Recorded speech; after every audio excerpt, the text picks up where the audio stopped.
আমরা একসাথে নামাজ পড়তাম। ও আমাদের কলেজের 10ম শ্রেণীতে পড়ত। ছেলেটা অনেক ভালো আর নরম স্বভাবের। তো একদিন সন্ধ্যায় মাগরিবের নামাজের পর ছেলেটা মেসে ঢোকে। আমি তখন বাইরেই ছিলাম প্রাইভেটের জন্য। তো যখন রাতে আমি মেসে ঢুকি তখন ডি ব্লক থেকে চিৎকারের আওয়াজ পাই। অসম্ভব জোরে চিৎকার হচ্ছিল আর কোরআন তেলাওয়াতের শব্দ পাচ্ছিলাম। কে যেন কোরআন তেলাওয়াতের আওয়াজ পেয়ে জোরে জোরে হুঙ্কার দিচ্ছিল। আমি আর আমার ওই ফ্রেন্ড যে আমাকে মেসে ওঠায় জিজ্ঞেস করলাম, কার কি হয়েছে? ও বলল, রনির সমস্যা হয়েছে। ও আজকে সন্ধ্যা থেকে ভীষণ অসুস্থ, সবার সাথে অস্বাভাবিক আচরণ করছিল। পরে রুমে যেয়ে দরজা বন্ধ করেছে তো করেছেই, আর খোলেনি। সবাই ভীষণ চিন্তায় পড়ে যায়। অনেকবার ডাকাডাকি করেছে কিন্তু খোলেনি। পরে বাধ্য হয়ে মালিকের আদেশে দরজা ভাঙা হয়। ভেতরে যে অবস্থা ছিল তা দেখার জন্য কেউই প্রস্তুত ছিল না। ছেলেটা তার বিছানার নিচে ঢুকেছিল, শরীর নগ্ন ছিল আর কাতরাচ্ছিল আর বলছিল, আমাকে স্পর্শ করতে আসিস না, আমি কিন্তু কাউকে ছাড়বো না। এই একটা কথাই বারবার বলছিল। সবাই জোরপূর্বক বিছানার নিচ থেকে ওকে টেনে আনে। ওর চোখ লাল বর্ণের হয়েছিল আর পুরো মুখ নীল বর্ণের হয়েছিল। সবাই অনেক ঘাবড়ে যায়। পরে বাইরের ওই এলাকায় কিছু বড় ভাইদের ডেকে নিয়ে আসে। তো ওনারা দেখে ব্যাপারটা খানিকটা বুঝতে পারে। ওনারা বলে যে, তোমাদের মধ্যে কয়েকজন ছেলে তাড়াতাড়ি বাইরে কোনো মসজিদের হুজুরকে নিয়ে আসো। পরে ওরা আমাদের একজনকে নিয়ে আসে। তখন হুজুর ব্যাপারটি জেনে এসে ছেলেটিকে দেখে আর কিছু করার আগেই বলে, এর ওপরে বিভৎস পরীর আসর পড়েছে। তখন তিনি বিষয়টা তদারকির জন্য কোরআন তেলাওয়াত করে ছেলেটাকে বাঁচানোর চেষ্টা করে। কিন্তু যখনই উনি কোনো সূরা পাঠ করেন তখন ও জোরে জোরে চিৎকার করে আর যারা ওকে ধরে রাখে তাদেরকে ছিটকে ফেলে দেয় আর অস্বাভাবিকভাবে হাসে। হুজুর বললেন, দেখো, ওকে এভাবে এই পরীর আসর থেকে বের করা সম্ভব না। ওকে আমার চেনা একজনকে দেখাতে হবে। উনি এই বিষয়গুলো খুব দ্রুত ঠিক করতে পারেন। কিন্তু উনি এখানকার নন, উনি বগুড়ার বাইরে থাকেন। ওনাকে ডাকতে হবে। এই বলে তিনি চলে যান। ঠিক সেই মুহূর্তে আমি মেসে প্রবেশ করি। তখন আনুমানিক রাত 8টা থেকে 9টা বাজে। আপনারা বিশ্বাস করবেন না, ও ওর বিছানা থেকে লাফ দিয়ে ঘরের ওপরের সিলিং এর সাথে ধাক্কা খায়, জানালার দরজায় প্রচন্ডভাবে আঘাত করে। ছেলেটা খুবই রোগাটে ছিল কিন্তু ওর কার্যকলাপ একেবারে অস্বাভাবিক ছিল। পরে আমরা সিদ্ধান্ত নেই ওর পরিবারকে জানাবো ব্যাপারটা।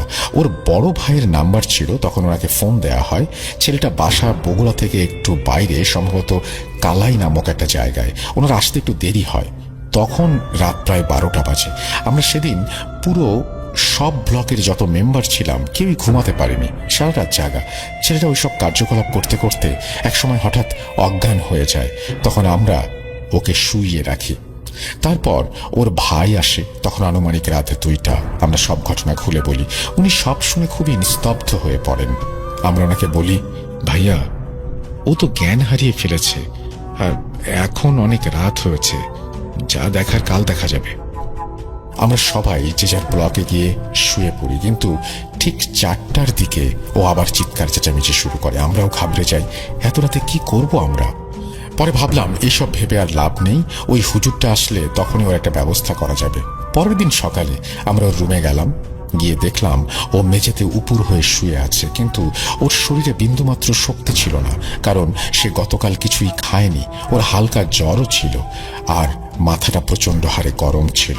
আমরা আর দেরি না করে সেই হুজুরের বাড়িতে গেলাম, যিনি গতকাল এসেছিলেন, খোঁজ নেয়ার জন্য যে অন্য যে হুজুরের কথা তিনি বলেছিলেন তার কাছে গিয়েছিলেন কিনা।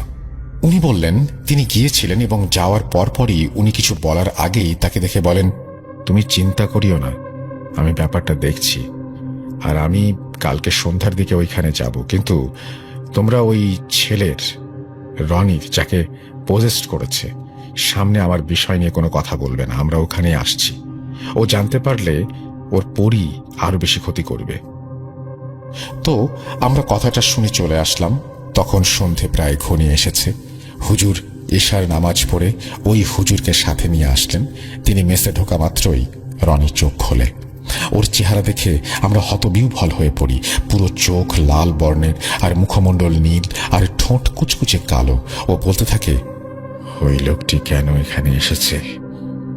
ওকে চলে যেতে বল তোরা, তা না হলে আমি এই ছেলের আরো বেশি নাজেহাল অবস্থা করব। এই বলার সাথে সাথে ও আবার জ্ঞান হারিয়ে ফেলে। হুজুর এসে আমাদেরকে বলে, তোমাদের মধ্যে কোনো দুইজন আসো আমার সাথে রুমের মধ্যে, ওকে শক্ত করে ধরে রাখো, আর একটি গ্লাসে পানি দাও। তখন আমরা ওনাকে পানি দিলাম। উনি গ্লাসে কিছু কোরআনের আয়াত পড়ে ফোঁ দিলেন। আমি আর রনির বড় ভাই এই দুইজন ওকে নিয়ে রুমে প্রবেশ করি। বাকিরা কেউ অবশ্য আসতে চাইছিল না। আমাদের পেছন পেছন হুজুর প্রবেশ করেন। তারপর হুজুর বলেন রুমটা অন্ধকার করার জন্য। আমরা তার কথা মতো তাই করলাম। মোমবাতি জ্বালিয়ে দেয়া হলো। এরপর শুরু হলো পরীর সাথে হুজুরের কথোপকথন। হুজুর রুকাইয়া শুরু করলেন। 2 মিনিটের মধ্যেই আবার জ্ঞান ফিরে ও ছটফট করতে থাকে। আমরা ওকে শক্ত করে ধরে রাখি। রনি তখন বলে, তোমাদের যা করবার করো, কিন্তু আমি নাছোড় বান্দা। এই ছেলে যে ভুল করেছে, এইটার বিহিত করতেই হবে। হুজুর তখন বলে, কি করেছে ছেলেটা? ও তখন চুপচাপ ওনার দিকে তাকিয়ে থাকে, কিছুই বলে না, শুধু রাগান্বিত চেহারায় হাসতে থাকে। তখন হুজুর গ্লাস থেকে কিছুটা পানির ফোঁটা হাতে নিয়ে ওর মুখে মারা মাত্রই ও চিৎকার করে ওঠে এবং এমন ভাবে আমাদের ধাক্কা দেয় আমরাও আটকে রাখতে পারি না। দুইজন দুই দিকে ছিটকে পড়ি। তখন ডিরেক্ট গলায় হাত দিয়ে সে আত্মহননের চেষ্টা করে। আমরা ওকে 2 দিক থেকে টেনে সরাতে চাই, কিন্তু পারি না। হুজুর আয়তাল কুরসি আর দোয়া ইউনুস পড়তে থাকেন আর হাত দিয়ে ওকে সরাতে থাকেন। ও একটু পরে নিস্তব্ধ হয়ে যায়। আরো পরে আমরা রশি দিয়ে ওকে চেয়ারের সাথে বেঁধে ফেলি। হুজুর বলে, তোমরা এখন বাইরে যাও। আমরা বের হয়ে আসি। প্রায় 2 থেকে আড়াই ঘন্টা পর হুজুর বাইরে এসে বলেন, ওকে আছে কিছু খেতে দিও না। ও গতকাল বিকেলে গোরস্থানের একটা জায়গায় পা দিয়ে কোনো একটা জিনিস ছিটকে ফেলে দেয়। হয়তো সেইটা ওর সামনের দিকে ছিল, ও খেয়াল করেনি। আর ওখানেই ওই পরীটা ছিল, যেটা ওই পরীটার মোটেও ভালো লাগেনি। সেই জন্যই ওকে পজেস্ট করেছে। আর এই জায়গাটা কোন জায়গা সেটা গোপনীয় থাক। আর ও, আমি আর রনির বড় ভাই ওখানে থাকার কারণে কিছু বলছিল না। তোমরা যাওয়ার পরে আমাকে সবকিছু পরিষ্কারভাবেই বলে। তারপর হুজুর চলে যায়। পরে আমরা সবাই রুমে ঢুকি, দেখি ও বিছানায় জ্বরে কাতরাচ্ছে। আমাদেরকে আর ওর বড় ভাইকে দেখে ও ভীষণ ঘাবড়ে যায়। আপনারা এত মানুষ এখানে, কি হয়েছিল? আমরা আর কিছু না বলে ওকে খাইয়ে দেই। খেয়ে জ্বরের ওষুধ খেয়ে ও ঘুমিয়ে যায়। পরের দিন ও আল্লাহর রহমতে সুস্থ হয়। ওই ঘটনার পর আমরা গোরস্থানের ওই রাস্তা দিয়ে যাওয়া আসা বন্ধ করে দিয়েছিলাম। আর কেউ ওদিকে যেতাম না। দিনটি ছিল বৃহস্পতিবার। প্রতিদিনের মতো নাজিম সকালে অটো নিয়ে শহরে চলে যায় এবং সারাদিন অটো চালিয়ে দুপুর নাগাদ বাড়িতে ফিরে আসেন এবং তার ছেলের খবর শুনে ভীষণ খুশি হন এবং সেদিনই সন্ধ্যাবেলায় পুরো গ্রামে মিষ্টি বিলান। সবকিছু খুব ভালোই চলছিল, কিন্তু কে জানত আজকে রাতেই তার জীবন পুরোপুরি বদলে যাবে। আল্লাহ যে কার ভাগ্যে কখন কি লিখে রাখে তা তিনিই ভালো জানেন। সেদিন রাতে 11টার দিকে শুরু হয় বিশাল আকারের একটি ঝড়। ঝড়ের দিনে সাধারণত গ্রামের বাজারের দোকানগুলো তাড়াতাড়ি বন্ধ করে দেয়া হয়। সেদিনও ঝড়ের কারণে সকল দোকানদার দোকান বন্ধ করে তাড়াতাড়ি বাড়িতে চলে যান। ওই বাজারে একজন দোকানদারের নাম ছিল ফেলু দোকানদার।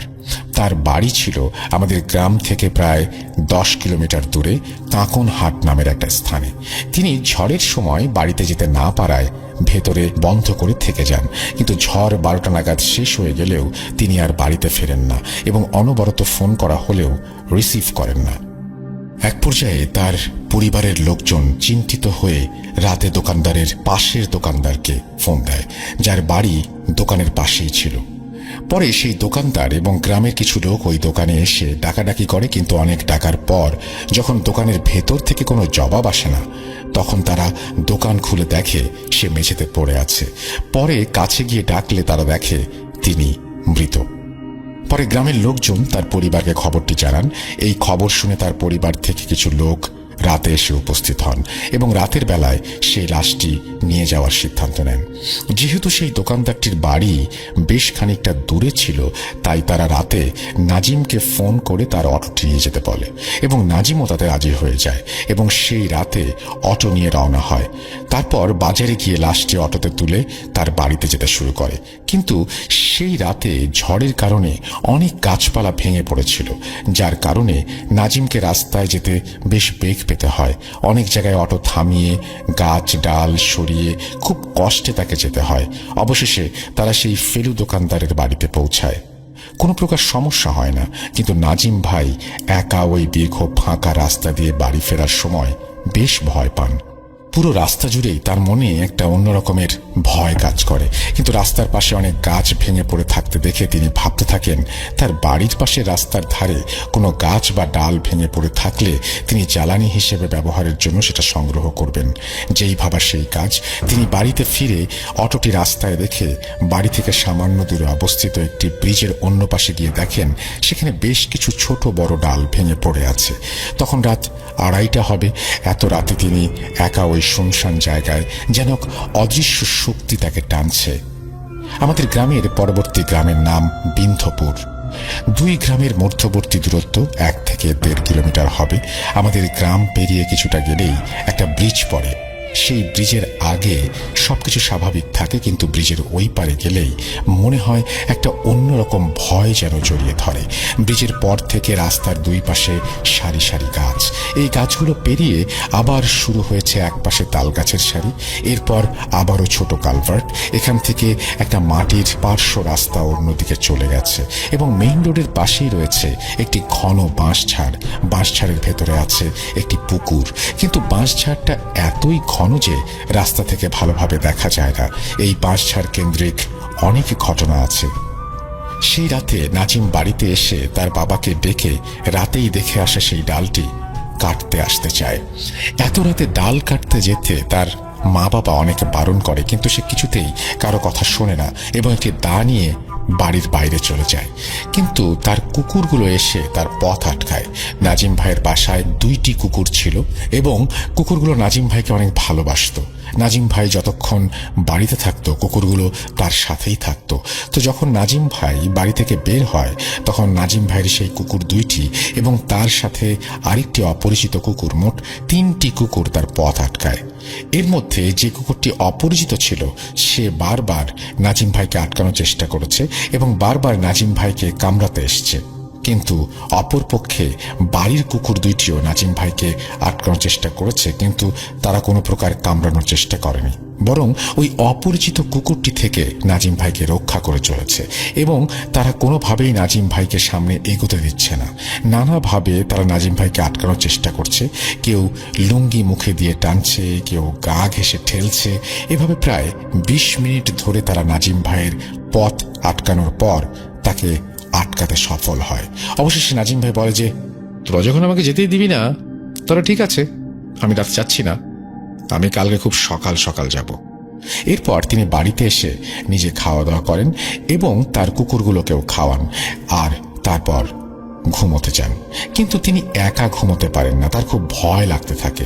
পরে তিনি তার মাকে ডাক দেন এবং বলেন, আমার তো খুব ভয় লাগছে, তুমি একটা কাজ করো, তুমি আমার ঘরে ঘুমাও আর আমি আব্বার সাথে ঘুমাই। এরপর রাতে আর কিছুই হয় না। পরের দিন সকালে নাজিম ভাইয়ের ঘুম ভেঙে যায়। দিনটি ছিল শুক্রবার। সাধারণত নাজিম ভাই প্রতিদিন বেলা করে ঘুম থেকে ওঠে, কিন্তু সেদিন খুব সকালেই তিনি ঘুম থেকে ওঠেন। রাতে দেখে আসা ওই ডালটি কাটতে চলে যান আর তার সাথে বাবা ও মাও গিয়েছিল। যেহেতু আগের দিন রাতে বৃষ্টি হয়েছিল তাই গাছগুলো সব ভেজা ছিল। তাই যারাই তাকে গাছে উঠতে দেখেছে তারাই তাকে মানা করেছে, কিন্তু কে শোনে কার কথা। সে গাছে উঠে ডালটি কাটতে শুরু করে। এক পর্যায়ে ডালটি তাকে নিয়ে রাস্তার উপরে পড়ে যায়। প্রথমে নাজিম ভাই, তারপর ডালটি তার উপর পড়ে। ফলে নাজিম ভাইয়ের বাম হাত এবং বুকের পাঁজরের হাড় ভেঙে যায়। এছাড়াও তিনি মাথাতে গুরুতরভাবে আঘাত পান। তখন তার বাবা মা, আশেপাশের জমিতে কাজ করা কিছু লোকজন তাকে এখান থেকে তুলে রাজশাহী মেডিকেল কলেজে নিয়ে যায় এবং আইসিইউতে ভর্তি করা হয়। অল্প কিছু সময়ের মধ্যে এমন একটি মর্মান্তিক ঘটনা ঘটে যায়। নাজিম ভাই খুবই ভালো মানুষ ছিলেন, তাই সকলের তার জন্য চিন্তা, তার জন্য দোয়া করতে থাকে সবাই। কিন্তু নাজিম ভাইয়ের অবস্থা এতটাই খারাপ ছিল যে সবারই মনে চিন্তা যাচ্ছিল যে তিনি মনে হয় আর বাঁচবেন না।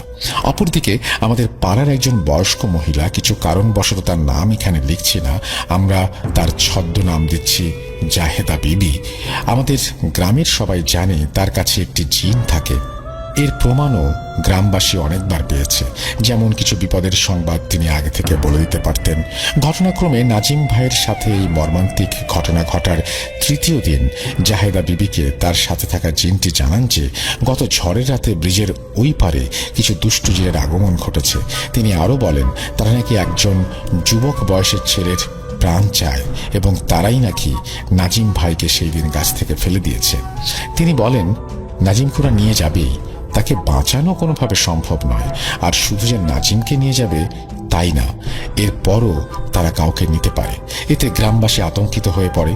এরপর তিনি এই বিপদ থেকে বাঁচার উপায় জানান।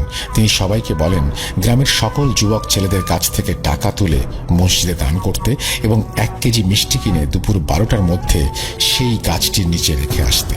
সেই গাছের জন্য তিনি তার আরো 2 জন মহিলাকে যেতে বলেন। পরে গ্রামবাসীরা তার কথা মতোই কাজ সম্পন্ন করেন এবং ওই মিষ্টিগুলো সেই গাছের নিচে রেখে দেন।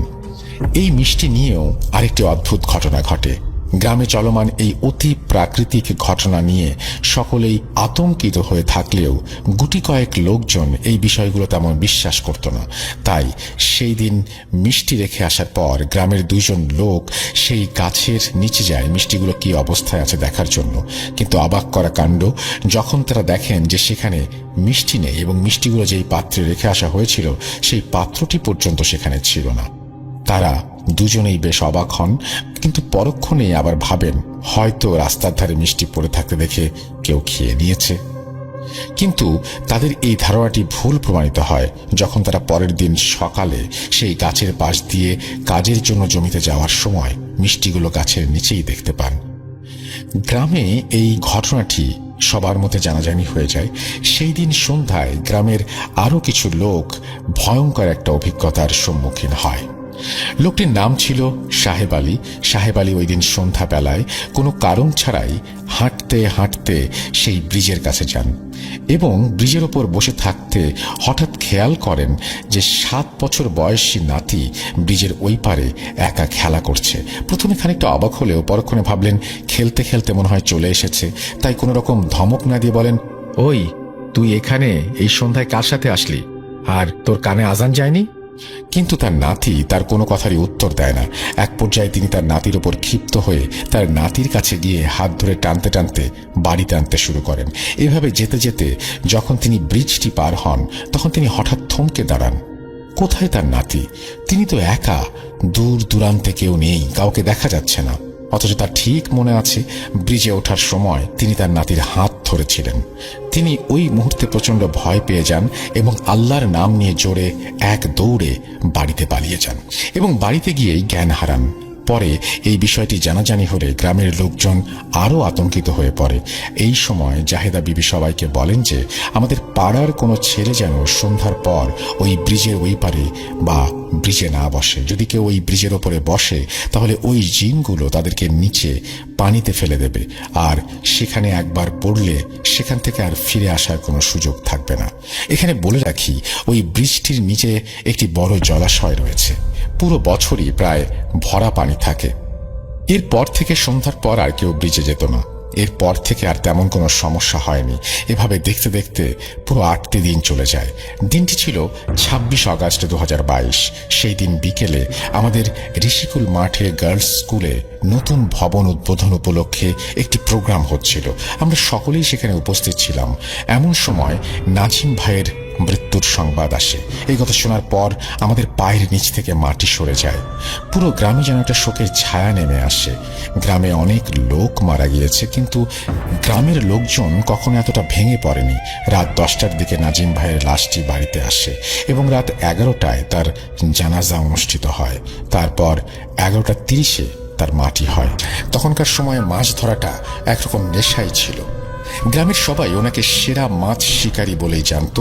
মাছ বিক্রি করতেন না, নিতান্তই শখের বশে মাঝে মধ্যে মাছ ধরতেন এবং সারা রাত কাটিয়ে দিতেন।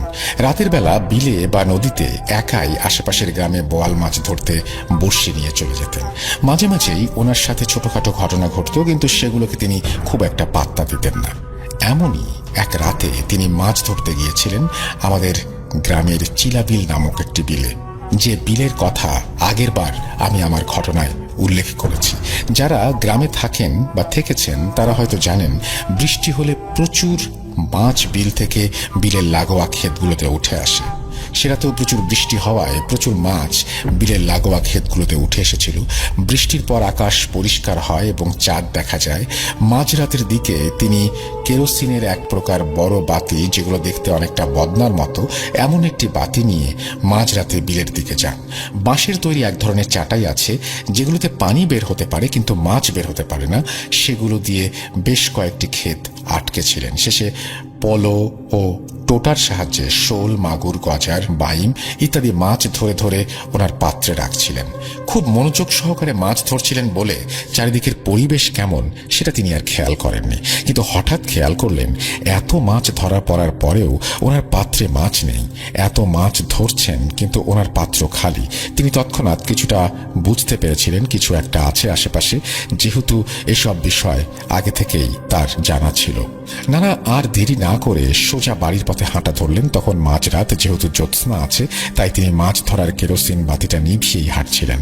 যখন বাড়ির কাছাকাছি চলে এলেন, ঠিক এই সময় ওনার সামনে একটা ছায়ামূর্তি এসে দাঁড়ালো এবং তিনি স্পষ্ট দেখতে পেলেন বিশালাকার কেউ একজন ওনার সামনে দাঁড়িয়ে ওনার দিকেই তাকিয়ে রয়েছে। নানা বাস্তবিকভাবে অনেক সাহসী ছিলেন এবং ছায়ামূর্তির মুখের দিকে তাকানোরও চেষ্টা করেছিলেন, কিন্তু তার মুখমণ্ডলটা এতটাই ওপরে ছিল যে এবং এতটাই জ্বলজ্বল করছিল যে চোখ ছাড়া আর কিছুই বোঝা যায়নি। তিনি এতে না ঘাবড়ে গিয়ে এক দৃষ্টিতে কিছুক্ষণ তাকিয়ে রইলেন ঝুলন্ত ছায়ামূর্তিটার দিকে। হঠাৎ চোখের পলক পড়তেই সামনে থেকে ছায়ামূর্তিটা উধাও হয়ে কোথায় যেন চলে যায়।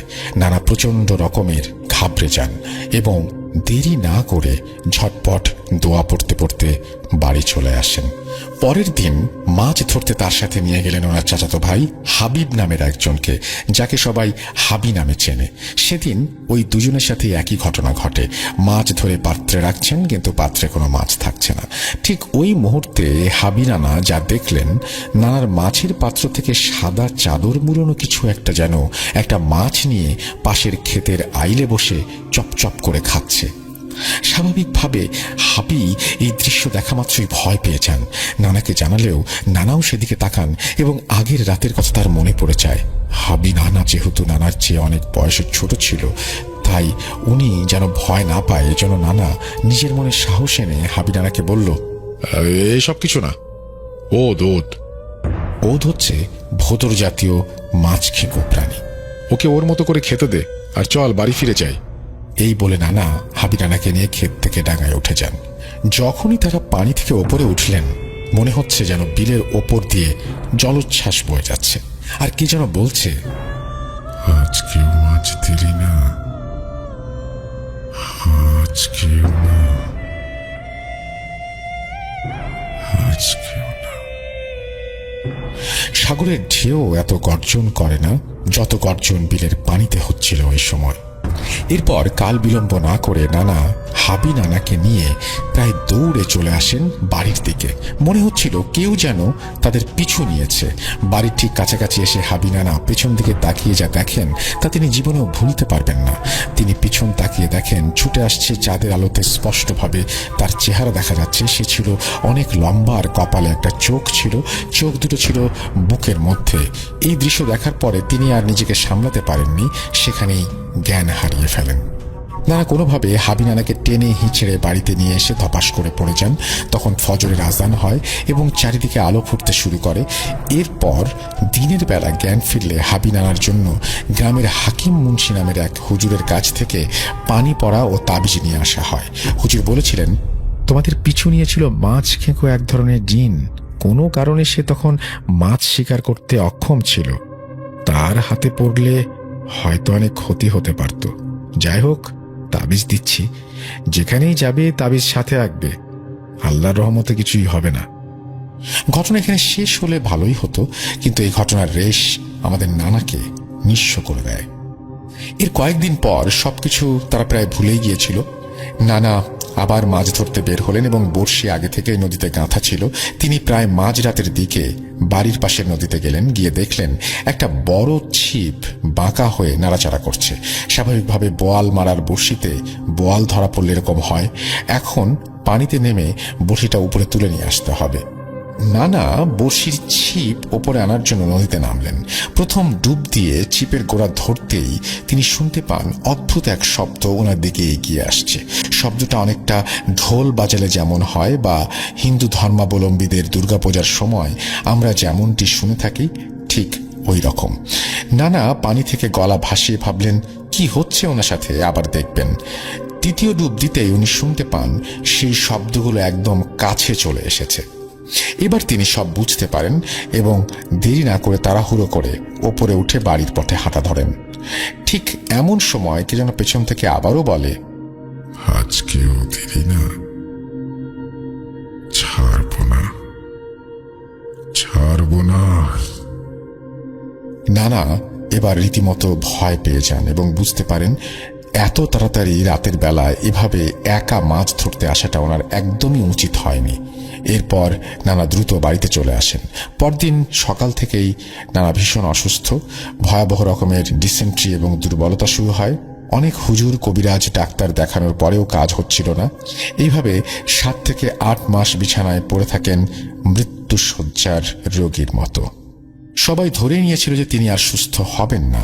সংসারে একমাত্র উপার্জনক্ষম ব্যক্তি এভাবে টানা 8 মাস মরণ রোগে ভুগছে।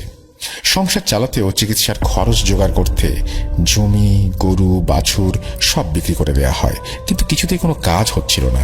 এমনভাবে চলতে চলতে একদিন ময়মনসিংহের হালুয়াঘাটের এক কবিরাজ আমাদের গ্রামে আসেন। তিনি সব শুনে বলেন যে মিটের মধ্যে থাকা জিনের এটা কাজ, এবং এটাও তিনি বলেন যে জিন নানাকে পুরোপুরি মারবে না, ধীরে ধীরে কষ্ট দেওয়া, ক্ষতি করা তার উদ্দেশ্য। কারণ নানা তাকে মাছ দেয়নি, এদেশে ক্ষুব্ধ হয়েছে। এরপর তিনি একটা গাছের বাকল নিয়ে তাবিজ আর পানি পড়া দিয়ে যান। 1 সের চাউল আর একটা ছোট মুরগি নিয়ে যান উপহার হিসেবে, আর বাড়ির অন্য লোকদের কিছু আমল শিখিয়ে দিয়ে যান।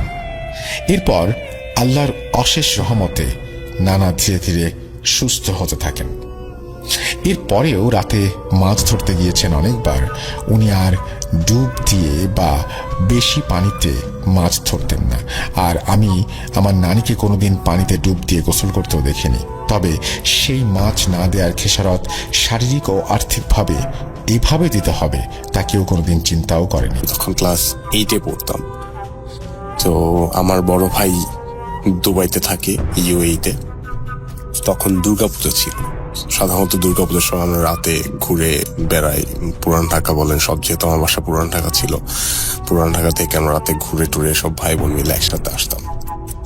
তো ওরকম ওই দিনও আমরা ঘোরা টোরা শেষ, আমরা সবাই মিলে একসাথে মজা করে রাত আস্তে আস্তে রাত আনুমানিক 3টার মতো বেজে যায়।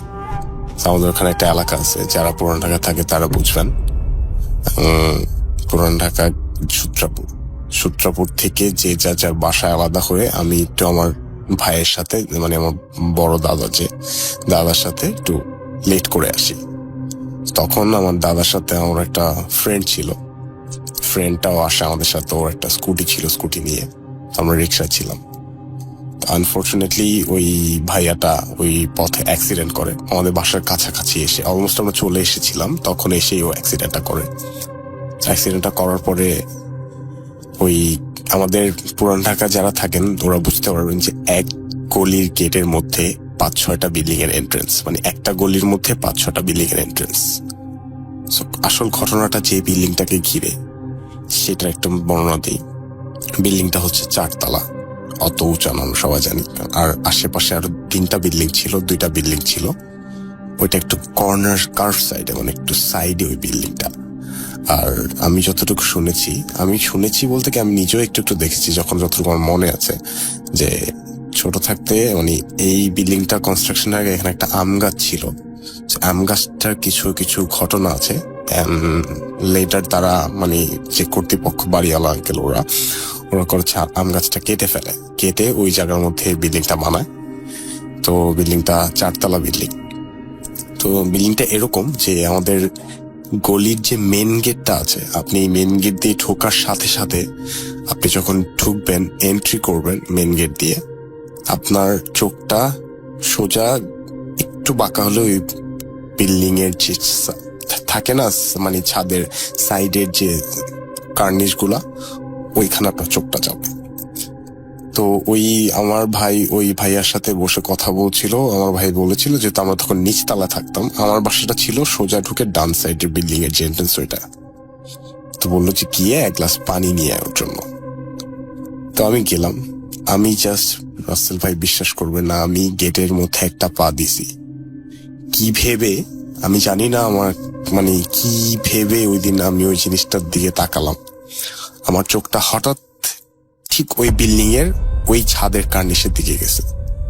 আমি দেখি যে একজন সাদা কাপড় পরিহিত মানুষ, লম্বা চুল, যা চুলগুলা 4 তলা থেকে অলমোস্ট নিচতলা চলে আসে। তখন বাজে রাত 4:30। রাসেল ভাই বিশ্বাস করবে না, জানি না, আমি এখনো বলতেছি আমার শরীরের লোম দাঁড়িয়ে যাচ্ছে। রাত 4:30 বাজে ওই কার্নিশের দিকে পিছন দিক ফিরে সাদা কাপড় পরে একজন মহিলা চুল ছেড়ে কার্নিশের মতো বসে আছে। এটা দেখে আমি জাস্ট চিল্লান দিয়ে দৌড় দিয়ে বাসায় চলে যাই। আমার ভাইও দৌড় দিয়ে চলে আসে আমার চিল্লান শুনে। আমি আর বের হতে পারি না। আমাকে জিজ্ঞেস করতে, আমি বলতে পারি না। অনেক কষ্টে আমি বলছি, আমাকে জোর করে নিয়ে গেছে। মুরব্বীরা বলে যে ওই জিনিসটা নিয়ে গেলে নাকি মানে আবার যদি দেখানো যায় তাহলে ভয়টা ভেঙে যায়। তো আমার সাথে এরকম ট্রাই করেছে, বাট আমি অনেক চেষ্টা করে আমাকে ওই জায়গার আর চোখ নিতে পারিনি। আমি তাকাইতেই পারিনি ওই অতটুক জায়গা আছে। আমি যেটা দেখলাম, আমার ভিতরে যেটা আমার ঢুকছে, আমি সেটা বের করতে পারিনি। স্থাপন করা হয়েছিল মেন্টাল পেশেন্টসের জন্য, কিন্তু 1996 সাল থেকে এটি পরিত্যক্ত ঘোষণা হয়। এবং জায়গাটি যদি আমি কিছু বিবরণ দিই, সেটা জায়গাটা মূলত 500 একর জায়গা নিয়ে টোটাল 100-এর উপর বিল্ডিং ওইখানে রয়েছে। তো দিনের বেলা এখানে যাওয়া গেল, কিন্তু বিকেলের পর থেকে একদমই ওখানে যাওয়াটা মানা। এবং সব মানে এই জায়গাটা নিয়ে এরকম অনেক কাহিনী রয়েছে যে শোনা যায়। তো আমি এবং আমার বাকি 3 জন, আমরা টোটাল 4 জন ছিলাম। তো আমরা অলওয়েজ প্ল্যান করতাম যে এরকম কোনো জায়গা পেলে বা ঘুরতে যাওয়ার বা এরকম কাহিনীতে আমরা খুবই ইন্টারেস্টেড থাকি সবসময়। তো বছরটি 2022 ডিসেম্বর মাস, তখন প্রচন্ড ঠান্ডা। তো আমরা প্ল্যান করি যে একদিন রাত 3টার দিকে আমরা সেই সাইকিয়াট্রিক সেন্টারে যাব, যে মানুষ যে সবসময় বলে। মানে আমরা ওইখানে আসলে ইন্টারেস্টেড ফিল করছিলাম যে ওইখানে আমরা ঘুরতে যাব। তো যেরকম প্ল্যান হয়েছে সেরকমই একদিন রাত আনুমানিক 2টার পরে আমরা সেদিকের জন্য রওনা দিই। তো আমাদের বাসা থেকে সেই জায়গাটার দূরত্ব হবে 40 মিনিট মতো ড্রাইভ। তো সেখানে যেতে যেতে অলমোস্ট আমাদের 3টা বেজে যায়। তো আমরা যখন কিংস পার্কের এরিয়াটায় প্রবেশ করলাম, তারপর থেকেই যেমন জায়গাটা কেমন যেন লাগছিল, এবং চারপাশ ঘুটঘুটে অন্ধকার, এবং গাড়ির হেডলাইট ছাড়া কিছুই দেখা যাচ্ছিল না। হেডলাইটের আলোতে আমরা যা দেখতে পাচ্ছিলাম তাই। তারপর আমরা এগুলো কিছু পাত্তা না দিয়ে আমরা আমাদের মতো ড্রাইভ করে যাই। যতই ভিতরে ঢুকছিলাম রাসেল ভাই, দেখি সব বিল্ডিং গুলার গ্লাস ভাঙা, অনেক পরিত্যক্ত মনে হচ্ছিল যে এখানে কোনো প্রাণীরও বসবাস নেই। এবং আমাদের মধ্যে একজন অনুরোধ করলো যে গাড়িটা থামানোর জন্য, এবং আমিও বললাম যে হ্যাঁ, এখানে দেখা যায় এখানে কি আছে, বা আমরা একটু নেমে দেখি। তো বাকিরা না করলো, আমি ভাবলাম কি আর হবে। তো আমি এবং আমার যে বড় ভাই ছিল ফয়সাল ভাই, তো আমরা 2জন প্ল্যান করলাম যে আমরা একটু নেমে আশেপাশে হেঁটে দেখি জিনিসটা কি। তারপর যখন বেশ গাড়িটার থেকে যখন আমরা নামার পর থেকেই যেমন আমাদের একটি ভিতর থেকে কিছু একটা ভালো ফিল হচ্ছিল না। আর আমরা যা দেখলাম যে প্রত্যেকটি বিল্ডিং এর দূরত্ব হবে প্রত্যেকটা বিল্ডিং থেকে 100 থেকে 200 ফিট। তো মোটামুটি সব বিল্ডিং এর কন্ডিশন সেমই, প্রত্যেকটা ফ্লোর এবং প্রত্যেকটি জানালা ভাঙা। মনে হচ্ছিল যেন কেউ বাইরে থেকে কেউ ইট মেরে বা ভিতর থেকে মানে টোটালি একটু করে ভাঙা ছিল। সো আমি এবং ফয়সাল ভাই কৌতূহলবশত বিল্ডিং এর ভিতরে কি আছে দেখার জন্য খুব আমাদের যেতে ইচ্ছা হয়। তো বাকিরা না করলেও আমরা তাদের না উপেক্ষা করেই আমরা বিল্ডিং এর দিকে হাঁটা শুরু করলাম। তো রাস্তা থেকে বিল্ডিং এর দূরত্ব হবে 600 থেকে 700 ফিটের মতো। তো কোনো লাইট না থাকার ফলে আমরা আমাদের ফোনের ফ্ল্যাশ লাইট অন করেই আগাচ্ছিলাম সে বিল্ডিং এর দিকে। তো সেখানে যে দেখি সবগুলো বিল্ডিং এর দরজায় মোটামুটি অফ। তো আমরা যে বিল্ডিংটার নিচে ছিলাম সে বিল্ডিংটা হবে 5 থেকে 6 তলার মতো। তো আরেকটা জিনিস আমি রিমাইন্ডার দিতে চাই যে ওইখানে প্রত্যেকটা বিল্ডিংই 5 থেকে 7 তলার বেশি না, এবং প্রত্যেকটা বিল্ডিং এর জানালা খুবই ভাঙা ছিল এবং ভিতরে কিছু দেখা যাচ্ছিল না। তো দরজা বন্ধ থাকার ফলে আমরা দেখছিলাম যে অন্য কোনো উপায় কি ঢোকা যায় কিনা। তো তখন দেখতে পেলাম একটি জানালা বেশ ফাঁকা, সেটা দিয়ে একটি মানুষ খুব ইজিলি ঢুকতে পারবে। তো আমরা দুইজনই কিছু না ভেবে ঢুকে পড়লাম। ঢুকতেই দেখি একদমই ঘুটঘুটে অন্ধকার, একদমই কিছু দেখা যাচ্ছে না। তো ফোনের ফ্ল্যাশ লাইটে যা দেখা যাচ্ছিল তাই। তো রাসেল ভাই, আমি মূলত এই পার্টটাই বলতে চাই যে যেটা আমরা তখন মানে ফিল করতে যাচ্ছি বা যেটা আমি কাহিনীটা বলতে যাচ্ছি, এটার জন্য আমরা একদমই প্রস্তুত ছিলাম না। তো চারপাশে একদমই দেখি যে পেশেন্টসের বেড পড়া, পরিত্যক্ত, এবং দেয়ালে রক্তের ছাপ, এবং আগের কালের মেডিকেল ইকুইপমেন্টস গুলো যেগুলো থাকে সেগুলো ছিল। And on top of that it's really rusty inside, খুবই মাকড়সার জাল দিয়ে ভরা, খুবই ধুলাবালু এরকম একটা জায়গা। তো দেখে বোঝা যাচ্ছিল যে অনেক বছর যাবত এখানে হয়তো বা কোনো মানুষের আনাগোনাও নেই। হঠাৎ করে আমাদের খুব গরম লাগছিল, যদিও সেই রাতটার ওয়েদার ছিল -10 ডিগ্রি সেলসিয়াস। আমরা যখন বাইরে ছিলাম তখন ঠান্ডায় থাকা যাচ্ছিল না, বাট ওইখানে যাওয়ার পর থেকে আমাদের খুব গরম ফিল হওয়া শুরু করলো। তো আমাদের এসব দেখার পরে আমাদের ভিতরে একটা ভয় কাজ করছিল, তাও আমরা সাহস নিয়ে আরো এক্সপ্লোর করতে চাই, এবং ওইখানে আমরা একটা সিঁড়ি খুঁজে পাই সেকেন্ড ফ্লোরে ওঠার জন্য, এবং সেই সিঁড়ির দিকে আমরা অগ্রসর হই। তো সেকেন্ড ফ্লোরে উঠতেই আমরা দেখি যে আমাদের কিছু একটা মনে হলো যে আমাদের কাছে লাইক এরকম মনে হলো যে আমাদের সামনে দিয়ে হঠাৎ করে বাইরে কিছু একটা বাইরে কিছু একটা সাদা কালার চলে গেল। তো আমি ফয়সাল ভাইকে জিজ্ঞেস করলাম, ভাই আপনিও কি দেখেছেন? তো উনি বললো যে হ্যাঁ, আমারও কিছু মনে হচ্ছে এখানে দেখেছি। তো আমি বললাম যে ভাই, মনে হচ্ছে এই জায়গাটা সুবিধার হবে না, চলেন এখান থেকে আমরা চলে যাই। তো আমরা নিচের দিকে যখন আবার যাওয়া শুরু করলাম তখনই রাসেল ভাই হঠাৎ সেকেন্ড ফ্লোর থেকে একটি কান্নার শব্দ আমাদের কানে আসা শুরু করলো, এবং কান্নার শব্দটা আস্তে আস্তে রাগে পরিণত হচ্ছিল। তো এটা যতই সময় যাচ্ছিল এই শব্দটা একদমই আমাদের কাছে আসা শুরু করতেছিল। তো তখন মনে হলো যে একদমই আমাদের কানের পাশে এসে কেউ কান্না করছে। তারপর এগুলো ভেবে আমরা জোরে জোরে সূরা পড়া শুরু করলাম। তারপরে যখন আমরা বাহিরের রাস্তার দিকে যাব রাসেল ভাই, তখন দেখি যে একটি কর্নারে একটি সাদা জামা পরা একটি অবয়বের মতো দাঁড়িয়ে আছে, চুলগুলো খুবই বড় বড় এবং মাথাটা নিচের দিকে করা।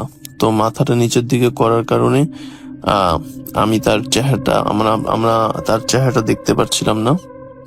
তো আমরা যখন হঠাৎ করে আমাদের ফ্ল্যাশ লাইটটা নিলাম তার দিকে, তখন আমরা জাস্ট দেখলাম যে সে হালকা করে তার মাথাটা উঁচু করেছে এবং বিকট একটি হাসি, সে হাসিটা আসলে বলে বোঝানোর মতো না, খুবই খুবই ভয়ঙ্কর একটা হাসি ছিল, এবং নিমিষের মধ্যেই জিনিসটি গায়েব হয়ে গেল। তো আমরা কিছু 7-5 না ভেবেই আমরা গাড়ির দিকে বের হয়ে গাড়ির দিকে দৌড়ানো শুরু করলাম। সো গাড়িটা অন করাই ছিল, কিন্তু তাড়াহুড়ার মধ্যে আমি ভুলে গাড়িটি অফ করে দেই। তারপর যখন গাড়িটি স্টার্ট দেওয়ার জন্য ট্রাই করছিলাম তখন আর স্টার্টও নিচ্ছিল না। তো আমাদের সাথে থাকা শাওনি এবং শাইমা জিজ্ঞেস করছিল, তোমাদের কি হয়েছে? তো আমরা আসলে এতটা ভীত অবস্থায় ছিলাম যে আমরা কিছু বলতে পারছিলাম না। তো আমরা ভয়ে গাড়ি থেকে বের হতে পারছিলাম না চেক করার জন্য যে গাড়ির কি হয়েছে। তখন আমরা যখন বিল্ডিং এর সেকেন্ড ফ্লোরের জানলার দিকে তাকাই। মূলত আমি ফার্স্টে দেখি যে যখন আমি বিল্ডিং এর সেকেন্ড ফ্লোরের দিকে তাকাই তখন দেখি যে হালকা চাঁদের আলোয় বোঝা যাচ্ছিল যে একটা সাদা অবয়ব আমার দিকে তাকিয়ে আছে। এটা দেখার সাথে সাথে আমি চিৎকার দিয়ে ওদের বললাম যে তোমরা দেখতেছো নাকি যে ওখানে কি একটা দাঁড়িয়ে আছে, এবং তারাও সেটা দেখছিল। তো রাসেল ভাই, আমি আর এটা নিতেই পারছিলাম না, কারণ এরকম কাহিনীর সাথে আমি কখনোই আগে অভ্যস্ত ছিলাম না। আমি সাথে সাথে জ্ঞান হারাই। তো হঠাৎ কিছুক্ষণ পর আমি যখন উঠি, আমার চোখ খোলার পর আমি দেখি যে আমাদের আশেপাশে 2-3টা পুলিশের গাড়ি, এবং আমি সবাইকে জিজ্ঞেস করলাম যে পুলিশ কিভাবে আসলো বা তারপর কি হলো। তো ফয়সাল ভাই যখন আমি ওই জ্ঞান হারালাম, তো ফয়সাল ভাই হেল্পের জন্য দেখলো যে বাইরে মানে দূরে একটা পুলিশের গাড়ি অবস্থান করছিল। যারা আপনার নিউ ইয়র্কে থাকে তারা জানেন হয়তো বা, পুলিশের গাড়ি একটু হাইওয়েতে সাইডে এরকম থাকে সবসময় বসে হেল্পের জন্য। তো ওইখান থেকে একজনের পুলিশের আমরা হেল্প নেই। হেল্প চাওয়ার পরে তারা আসে এবং আমাদের খুব বকা দেয় এবং আমাদের বুঝায়ও, এবং বলে যে এই বিল্ডিং গুলার ভিতরে ঢুকা একদমই ইল্লিগাল এবং ইটস আনসেফ। সে আমাদের গাড়ি স্টার্ট করতে হেল্প করলো এবং আমাদের লাস্ট বারের মতো ওয়ার্নিং দিল এবং বললো যে ইউজুয়ালি এটা আসলে আমরা যা করেছি, এখানে ঢুকেছি, এটা খুব বড় একটা ফাইন খাওয়ার মতো একটা অপরাধ, কিন্তু আমাদের যে মেন্টাল কন্ডিশন উনি এটা দেখে পুলিশটা আসলে খুব ভালো ছিল, এই জন্য আমাদের লাস্ট ওয়ার্নিং দিয়ে আমাদের ছেড়ে দিল এবং বললো যে তোমরা তাড়াতাড়ি বাসায় চলে যাও। তো রাসেল ভাই, এই কাহিনীটা আমার এতটুকুই। তারপর যখন আমরা বাসায় গেলাম আলহামদুলিল্লাহ ভালো ছিলাম। তো কিছুদিন আমাদের যে ফয়সাল ভাই, ওনার কিছুদিন জ্বর থাকলেও কিন্তু পরবর্তীতে আমরা সবাই সুস্থ হয়ে থাকি। এবং আমাদের বাড়ির পাশেই আর কি, মানে একটু দূরে একটা জোড়া কবর, তার আশেপাশে কিছু বাড়িঘর আছে। যে বাড়িঘরগুলো আছে তাদেরই পারিবারিক কবরস্থান। তো কবরের স্থানের পাশে যেহেতু বাড়িঘর, মানে খুব বেশি যে ভয়ের জায়গা তাও কিন্তু না, আবার ভয় নাই সেটা বললেও ভুল হবে। তো যাই হোক, আমরা ওটাই পোতার সিদ্ধান্ত গ্রহণ করি যে ওই জায়গায় যেহেতু আশেপাশে বাড়িঘর আছে তো ওই জায়গায় পুঁতবো। তো ওই জায়গায় যাবে কে? তো মিনারুল বলে যে আমি যাব। তো মিনারুল চলে যায়। যাওয়ার পরে মিনারুলও কোনো সমস্যা ছাড়া ডিমটা পুঁতে চলে আসে। তা আমরা মহা খুশি। আর বাদ বাকি যে কাজগুলো সেটাও কোনো সমস্যা ছাড়াই হয়ে যায়। তো আমরা মহা খুশি যে যাই হোক সব কাজই কোনো সমস্যা ছাড়া হয়ে গেছে। তো আমরা সুমির রেসপন্সের জন্য অপেক্ষা করতে থাকি যে সুমির রিয়াকশনটা কি আসে।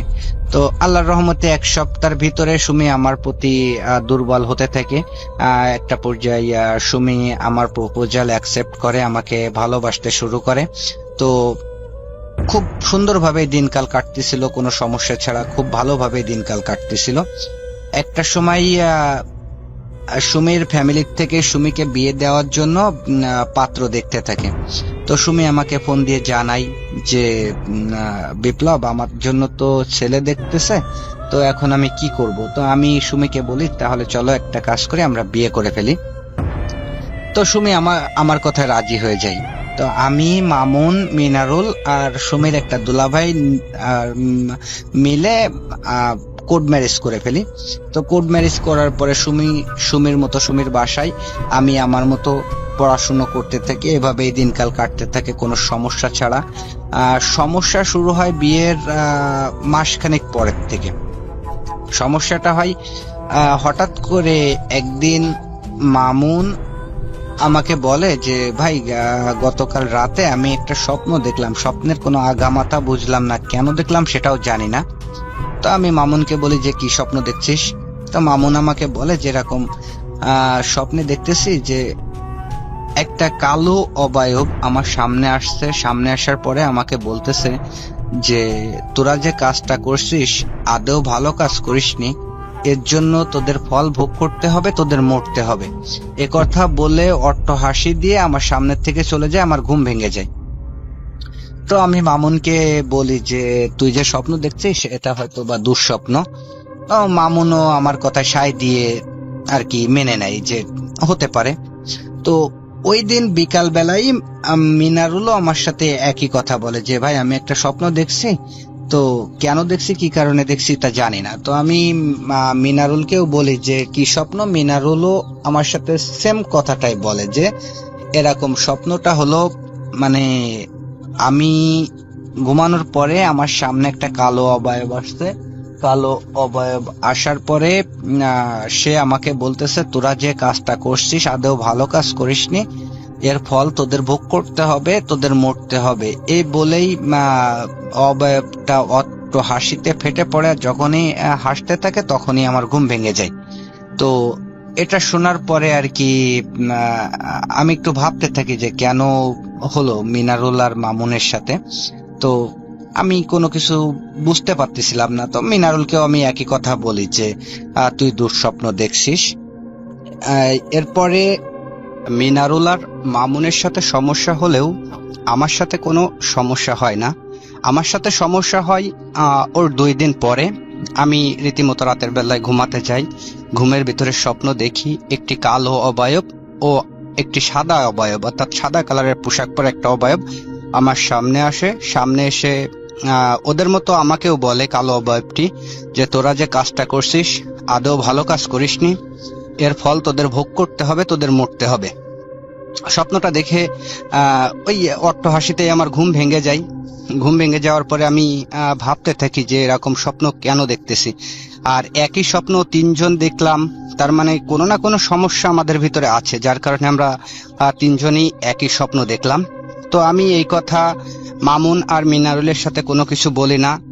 কেন বলি না, যদি ওরা ভয় পেয়ে যায় এই কারণে। তো এভাবেই সপ্তাহখানিক আর কারোর সাথে কোনো কিছু হয় না। 1 সপ্তাহ পরে ঘটে আমার সাথে আরো একটি ঘটনাটি এরকম, স্বপ্নের ভিতরে আবারও সেই কালো অবয়বটি আমার সামনে আসে। সামনে আসার পরে অট্ট হাসিতে সে আবারও বলতে থাকে যে তোরা যে কাজটা করছিস আদৌ ভালো কাজ করিসনি, এর ফল তোদের ভোগ করতে হবে, তোদের মরতে হবে। এটা বলে হাসতে হাসতে সে আমার বুকের উপর এসে বসে। বুকের উপরে যখন এসে বসে আমি চিৎকার করার চেষ্টা করি, হাত পা নাড়ানোর চেষ্টা করি, কিন্তু কোনো কিছুই করতে পারি না। এমনটা মনে হচ্ছিল যে আমার কথা বন্ধ হয়ে গেছে, গায়ের শক্তি চলে গেছে, আমি অবাক হয়ে গেছি, এরকম একটা সিচুয়েশন হয়েছিল। তো একটা পর্যায়ে কালো অবয়বটি আমার গলা চেপে ধরে।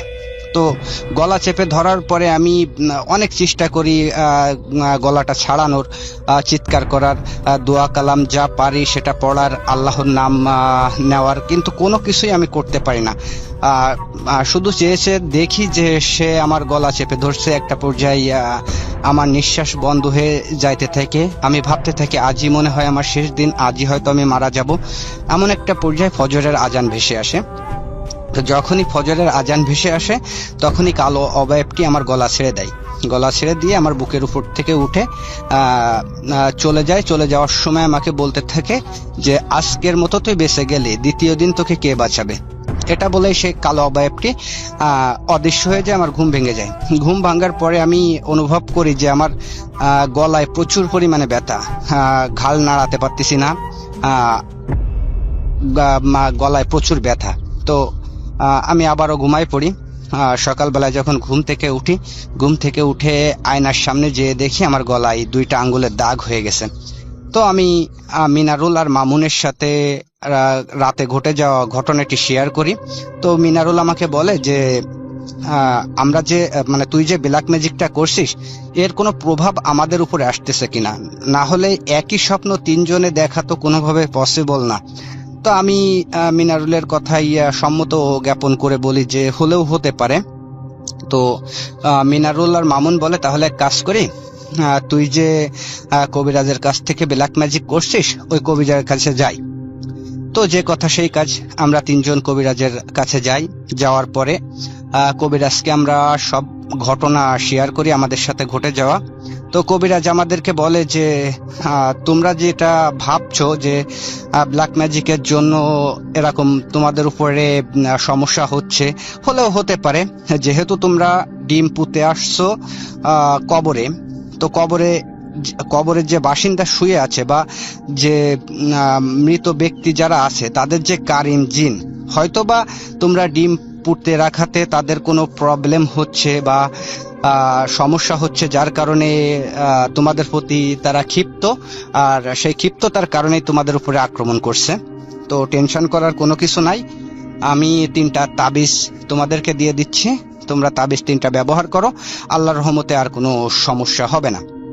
তো কবিরাজ আমাদেরকে 3টা তাবিজ দেয়। তাবিজ দেওয়ার পরে আমরা 3টা তাবিজ নিয়ে বাসায় চলে আসি।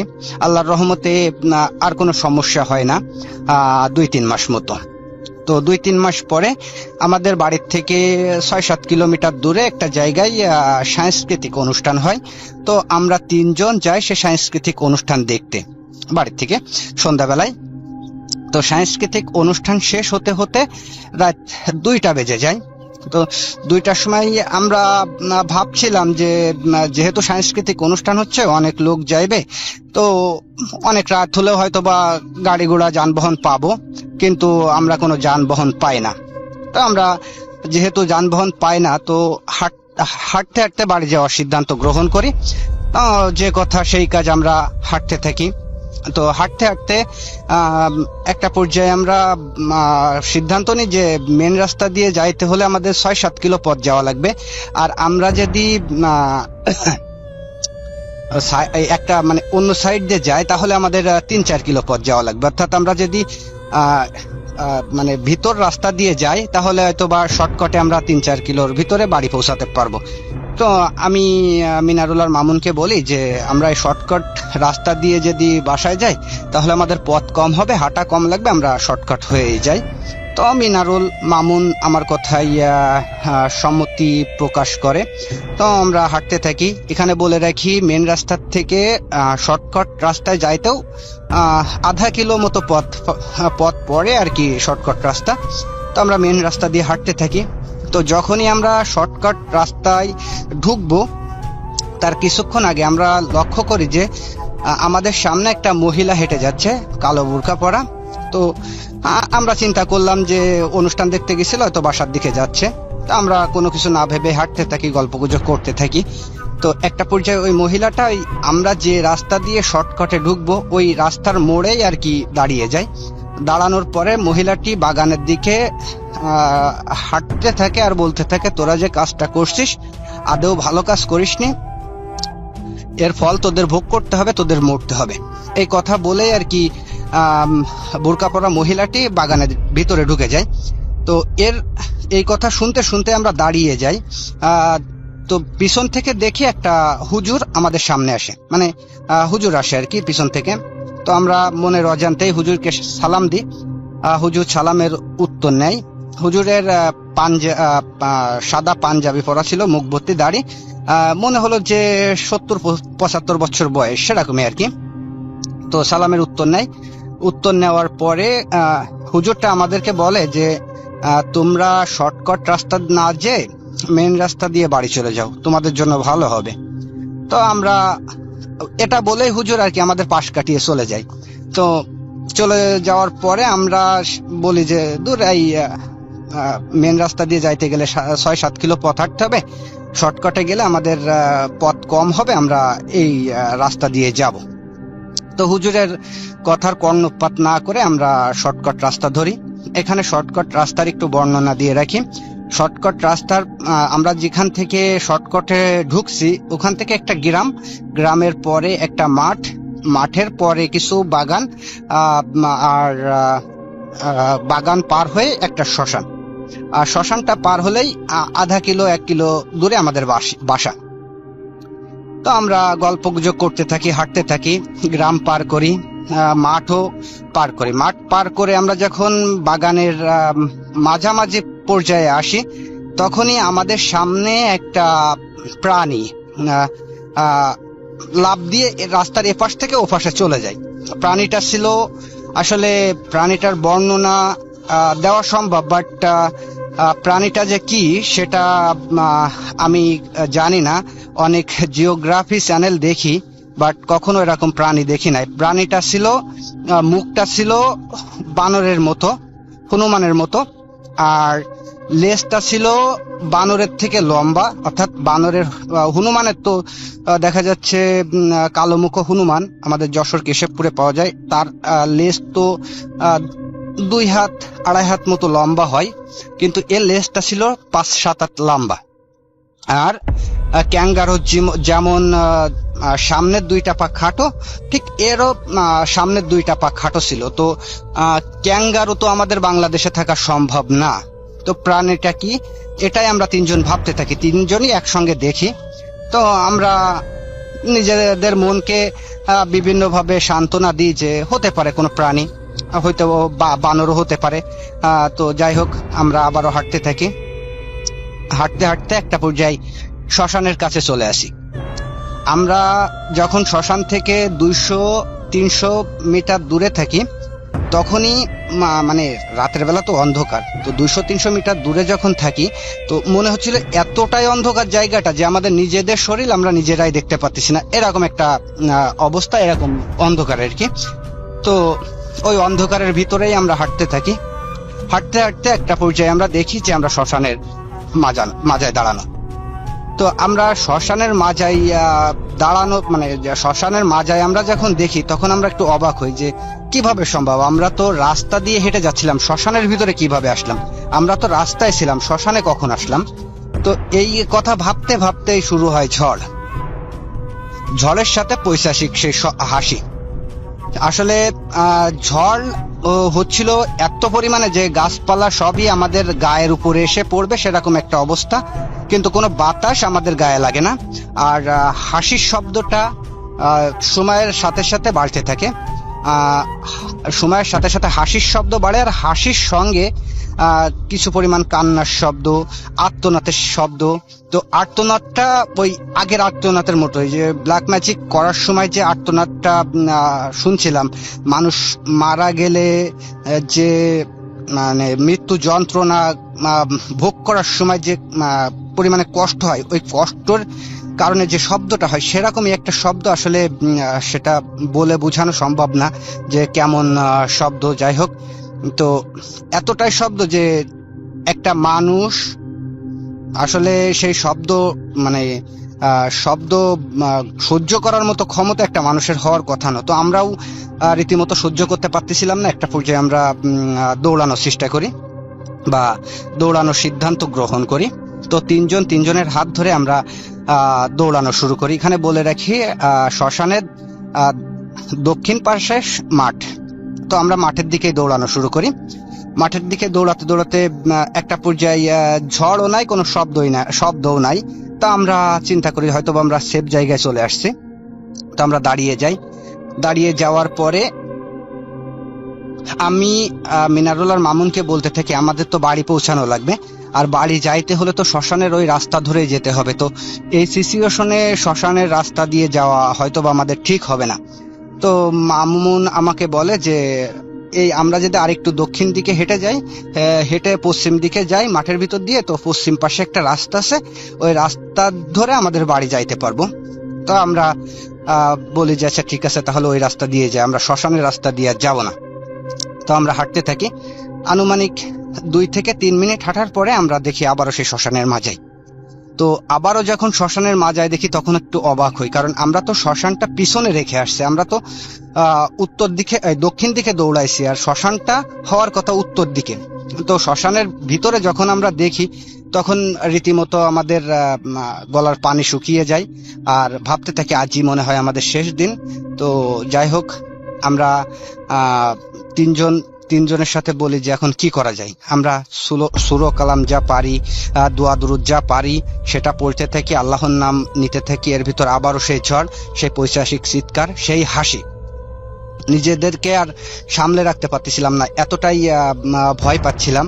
তো আমরা আবারও ভাবি যে আমরা দৌড়ানো শুরু করব, বাট এবার আর দৌড়াতে পারি না। আমাদের মনে হচ্ছিল যে নিচ থেকে আমাদের পা কেউ ধরে রাখছে, আমরা পা উঠাতে পারতেছি না, এরম একটা অবস্থা। আমরা কোনোভাবে পা উঠাতে পারি না, দৌড়ানোর চেষ্টা করি বাট দৌড়াতে পারি না। তো এসব করতে করতে আমরা দেখি সেই কালো অবয়বটি আমাদের সামনে। তো কালো অবয়বটিকে দেখে আমরা রীতিমতো সবকিছুই ভুলে যাই। সে আল্লাহর নাম, দোয়া কালাম সবকিছুই ভুলে যাই। মানে আমরা অবাক হয়ে শুধু কালো অবয়বটিকে দেখতে থাকি, আর কালো অবয়বটি আমাদের দিকে হেঁটে আসতে থাকে। তো আমাদের থেকে যখন 2-3 মিটার দূরে থাকে কালো অবয়বটি, তখনই আমরা লক্ষ্য করি যে আমাদের সাথে রাস্তায় যে হুজুরটা দেখা হয়েছিল, ওই হুজুরটা রাস্তার উপরে দাঁড়ানো। তো যখনই রাস্তার উপরে হুজুরটাকে আমরা দেখতে পাই, তখনই আর কি আমাদের পায়ে বা গায়ে হাত পায়ে শক্তি ফিরে পাই। আমরা কোনো কিছু না ভেবে যে আমাদের সামনে একটা মানুষ আছে, আমরা ওই দিকে দৌড়াবো।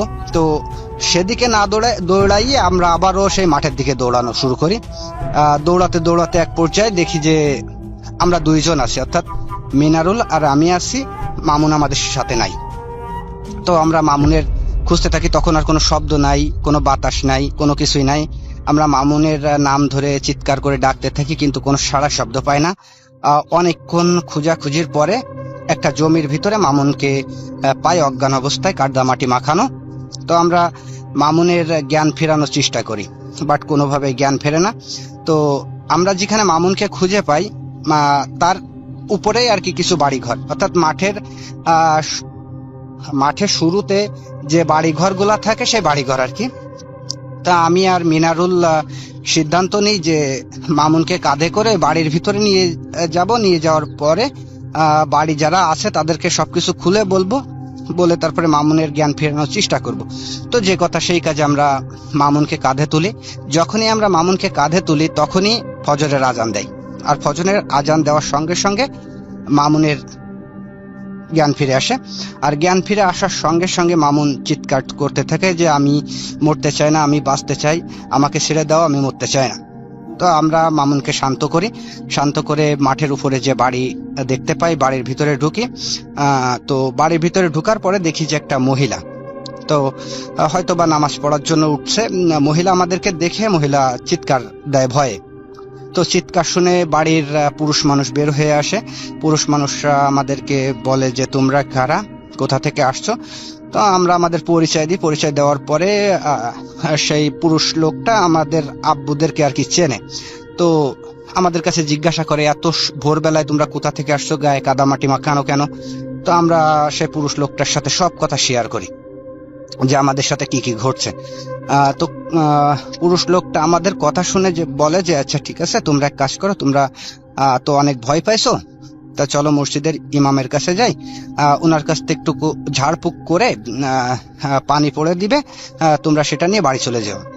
তো যে কথা সেই কাজ, আমরা আমাদেরকে নিয়ে মসজিদে ইমামের কাছে যাই। যাওয়ার পরে ইমাম সাহেবের সাথে সব কথা শেয়ার করি। শেয়ার করার পরে ইমাম সাহেব আর কি আমাদের ঝাড়ফুঁক করে দেয়, পানি পড়ে দেয়। আমরা সেটা খাই। খাওয়ার পরে ইমাম সাহেব আমাদেরকে বলে যে তোমরা বাসায় যাবা, বাসায় যেয়ে গোসল করে তারপরে কিছু খাওয়া দাওয়া করবা, গোসল করার আগে কোনো কিছু খাওয়া দাওয়া করবা না। তো যেহেতু সকাল হয়ে যায়, আমরা বাড়ি চলে আসি। বাড়ি চলে আসার পরে বাড়ির লোকজন আর কি আমাদের কাছে জিজ্ঞাসা করে কাদামাটি মাখানো কেন, সারা রাত কোথায় ছিলাম। তো এখানে বলে রাখি, ঘটনার শুরুতে আমি বলছিলাম যে ছদ্মনাম ব্যবহার করা হবে। কেন ব্যবহার করা হবে সেটা ঘটনার ভিতরেই জানতে পারবেন। তো এখানে সেটাই আমি ক্লিয়ার করে দিই যে আসলে আমরা বাড়িতে কোনো কিছু বলতে পারতেছিলাম না, শুধুমাত্র একটাই কারণ, আমি যখন কবিরাজের কাছে যাই ব্ল্যাক ম্যাজিকের জন্য, তো কবিরাজ আমাকে একটা শর্ত জুড়ে দেয়। শর্তটা ছিল এই যে তুমি যে ব্ল্যাক ম্যাজিক করতেছো, এই ব্ল্যাক ম্যাজিকের কথা মেয়ের ফ্যামিলি কিংবা মেয়ে যদি কোনোভাবেই জানতে পারে, তো যেদিনই জানতে পারবে তারপর থেকে তোমাদের ভিতরে দূরত্বটা বাড়তে থাকবে, মেয়েটা এক পর্যায়ে তোমাকে ছেড়ে চলে যাবে, তোমাদের ভিতরে আর সম্পর্ক থাকবে না। তো যার কারণে বাড়ি আসলে আমাদের সাথে ঘটে যাওয়া ঘটনাগুলো শেয়ার করতে পারতেছিলাম না। তো আমরা বাড়ি বলি যেরকম রাতে অনুষ্ঠান দেখতে গেছিলাম, তো মাঠ দিয়ে হাঁটতে হাঁটতে আসছে, তো যার কারণে কাদা মাটি মেখে গেছে। তো বাড়ির থেকে একটু বকাঝকা করে যে সারা রাত বাইরে থাকা। যাই হোক, আমরা গোসল করি, গোসল করে খাওয়া দাওয়া করি। খাওয়া দাওয়া করার পরে তিনজন আবার এক জায়গায় হই, মামুন, আমি আর মিনারুল। এক জায়গায় হওয়ার পরে আমরা সিদ্ধান্ত নিই যে আমরা কবিরাজের সাথে দেখা করব আবারও, যে আমাদের সাথে এমনটা কেন হলো। তো আমরা আবারও কবিরাজের বাসায় যাই, কিন্তু দুঃখের বিষয় এবার কবিরাজকে আর বাসায় পাই না। তো কবিরাজের ওয়াইফের কাছে আমরা জানতে পারি যে কবিরাজ ইন্ডিয়ায় গেছে কোনো একটা কাজে, 1-1.5 মাস পরে ফিরে আসবে। তো আমরা আসলে 1-1.5 মাস অপেক্ষা করতেও পারতেছিলাম না, আবার অন্য কোনো হুজুরের কাছেও যাইতে পারতেছিলাম না, যে অন্য কোনো হুজুরের কাছে গেলে বিষয়টা যদি জানাজানি হয়, কোনোভাবে যদি সুমি জেনে যায়, তো এই একটা ভয়ে অন্য কোনো হুজুরের কাছেও যাইতে পারতেছিলাম না। তো আমরা 1.5 মাস মতো অপেক্ষা করতে থাকি। এই 1.5 মাসে অনেক ঘটনা ঘটে, ছোটখাটো, যেটা আর শেয়ার করলাম না, এমনিতেই ঘটনাটাই অনেক বড় হয়ে গেল। তো ছোটখাটো যে বিষয়গুলো সেটা শেয়ার করলাম না। তো 1-1.5 মাস পরে আমরা আবারও কবিরাজের বাসায় যাই। আবারও দুঃখের সাথে বলতে হয় কবিরাজকে বাসায় পাই না। তো এবার কবিরাজকে বাসায় না পাওয়াতে একটু হতাশ হই যে এখন আমরা কি করব। তো আমরা আবারও বাসায় চলে আসি। সমস্যা কিন্তু হতেই থাকে, ছোট বড় অনেক সমস্যায় হতে থাকে, কিন্তু সেটা শেয়ার করলাম না। এভাবেই দিনকাল কাটতে থাকে। একটা পর্যায়ে কোনো কুল কিনারা পাচ্ছিলাম না যে কি করব, অন্য কোনো হুজুরের কাছেও যাইতে পারতেছি না। তো একদিন রাত্রেবেলায় আমি ঘুমানোর পরে আমার স্বপ্নের ভিতরে দেখি আমরা রাস্তায় যে হুজুরটাকে দেখছিলাম, যে আমাদেরকে নিষেধ করছিল, ওই হুজুরটাই আমাদের স্বপ্নের ভিতরে এসে আমাদেরকে বলে যে তোমরা যে কাজটা করছো আসলে তোমরা কোনো ভালো কাজ করনি। তো এই সমস্যার থেকে যদি মুক্তি পেতে চাও বা এই সমস্যার যদি সমাধান চাও, তাহলে তোমাদের একটা কাজ করতে হবে। এখন আমি স্বপ্নের ভিতরেই হুজুরকে বলি যে কি কাজ করতে হবে, বলেন, আমি তাই করব। তো হুজুর আমাকে বলে যে তোমরা যে কবরে ডিম পুচ্ছ, ওই ডিম দুটো তোমাদেরকে আবার তুলতে হবে, তুলে তোমরা অভয়নগর নোয়াপাড়ায় যে নদীটা আছে ওই নদীতে ফেলে আসতে হবে। এটা বলেই হুজুরটা চলে যায়। আমার ঘুম ভেঙে যায়। ঘুমটা ভাঙ্গার পরে আমি অনুভব করি যে রুমের ভিতরে একটা মিষ্টি ঘ্রাণ। আসলে তেমন পারফিউম আমি কখনো ব্যবহার করি নাই, তেমন সুগন্ধি কখনো ব্যবহার করিনি, আর কারোর কাছ থেকে তেমন সুগন্ধি পাইনি। তো মিষ্টি একটা ঘ্রাণ, অন্যরকম। তো যাই হোক, আমি ঘুম থেকে উঠি সকালবেলা, উঠে মামুনের আর মিনারুলকে ডাকি। মিনারুলের আর মামুনের সাথে আমার স্বপ্নের কথা শেয়ার করি। তারা আমাকে অবাক করে বলে যে আমরাও সেম স্বপ্নটা দেখছি। তো আমরা আর কোনো কিছু ভাবি না, আমরা সিদ্ধান্ত নিই যে ডিম 2টা তুলতে হবে। এখন এই যে হুজুর আমাদের স্বপ্নের ভিতরে বলে গেছে, এ কিন্তু আমাদের ওই কখন তুলতে হবে, রাতে তুলতে হবে কি দিনে তুলতে হবে, এরকম কোনো শর্ত দিয়ে যায় নাই। তো আমরা ওই সকালবেলায় ডিম 2টা তুলে ফেলি। তুলে সেই অভয়নগর নওপাড়ার যে নদীটা আছে নদীতে ফেলে আসি। ফেলে আসার পরে আমরা একটু স্বস্তিতে থাকি যে আর হয়তো বা কিছু হবে না, আল্লাহর রহমতে আর কোনো কিছুই হয় না।